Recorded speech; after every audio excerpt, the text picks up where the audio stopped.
All right, let's jump right in. Have you ever thought about your sentences like you're building something, like an architect designing a building?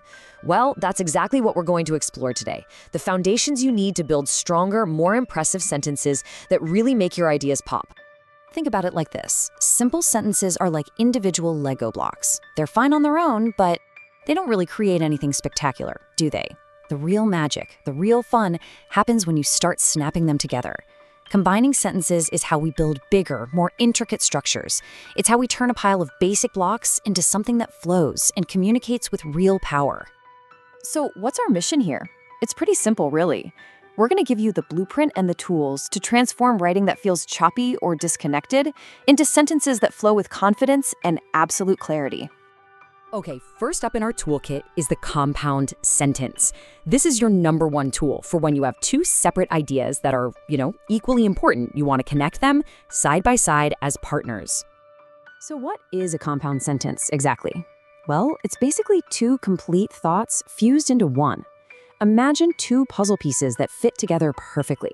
Each piece, each independent sentence, could exist all by itself, but they create a much more complete picture when they're connected. Now, here's the secret sauce. These are the only special connectors you can use for this job. And there's a super easy way to remember them. Just think of the word FANBOYS.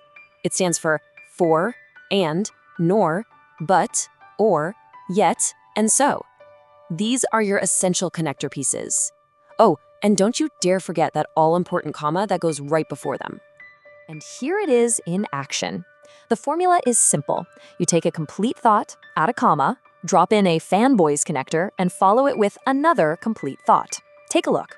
I wanted to go for a walk, but it started raining. See how that works? I wanted to go for a walk is a full sentence. It started raining is also a full sentence. Perfect. Or, she likes tea and he likes coffee. Again, two equal ideas joined together seamlessly. All right, let's grab the next tool out of our toolbox. Now, this one's a bit different. It's not for joining two equal ideas. This is what you use when you have one main idea, the star of the show, and you want to add some extra supporting details to it. So say hello to the complex sentence. The way this works is you have one main independent thought, that's our big box right there. It can stand all by itself, but then you have this other piece, an attachment, called a dependent clause. It adds extra information, but, and this is key, it can't stand alone. It depends on that main clause to make any sense at all. Let's see how this plays out. I stayed home because it was raining. The main idea is I stayed home. The because part, well, that just adds the reason why. It's extra info. Or how about, she smiled when she saw the gift. The main event is that she smiled. The when clause just tells us the timing. These little connecting words like because, when, and although are the keys to unlocking this tool. Okay, so let's put these two side by side, because this is really important. We've got two tools for two very different jobs. Compound sentences are for equals, idea plus idea. They create balance, a nice steady rhythm. Complex sentences, on the other hand, create a hierarchy. You have a main idea plus some extra info. These are fantastic for building up to a point or adding rich detail. Knowing which one to use is how you really start to control the feel of your writing. So, what happens when we forget to use these tools correctly? Well, you get a total structural failure. I like to call it a sentence traffic jam, where all your ideas just smash right into each other. It's not pretty. And here's what that traffic jam looks like. I went to the park, I saw my friend, we played football. Whoa. It's just a confusing mess, right? As a reader, you have no idea where one thought ends and the next one begins. It's a classic pileup. But check out how easy this is to fix. We just grab the tools we've been talking about. We can add a comma and one of our FANBOYS connectors. I went to the park and I saw my friend. Or we could just use a period to create a clean break. And just like that, the traffic jam is cleared. Everything is flowing smoothly again. So there you have it. You've seen the tools. You know the common mistakes to avoid. You now officially have a blueprint for building better sentences. So let's do a quick knowledge check to see if you're ready to start construction. Okay, for our first question, we've got two simple positive statements. I like coffee. I like tea. Our job is to blend these into one single, much more natural sounding sentence. So here are your choices. Take a quick look. Which one just feels right? You can totally pause here and think about it for a second. We've got a run-on sentence, one using the word and, one with because, and, well, one that's just a bit of a mess. And yup, the best choice here is B.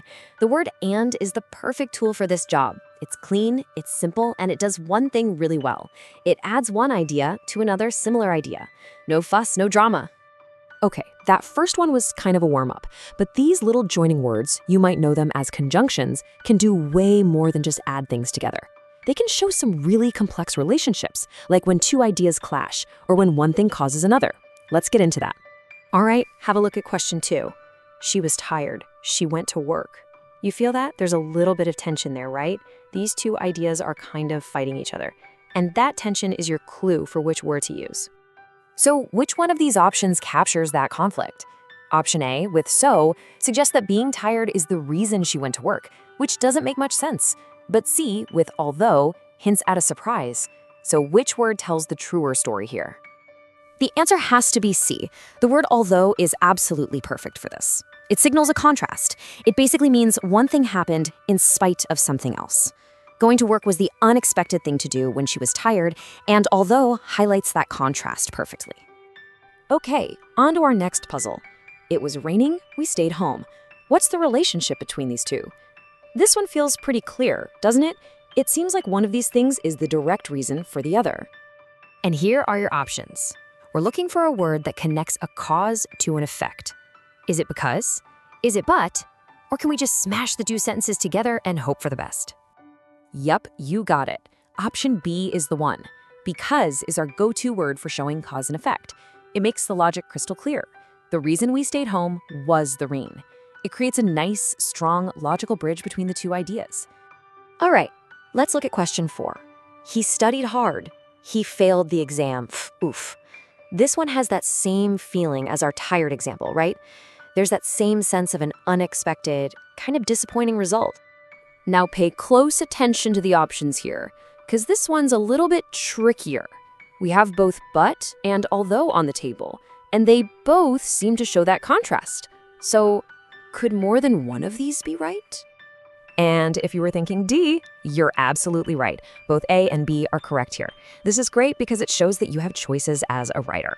But and although are both fantastic for signaling a contrast, the main difference is just how you structure the sentence. Both of them nail the surprising outcome here.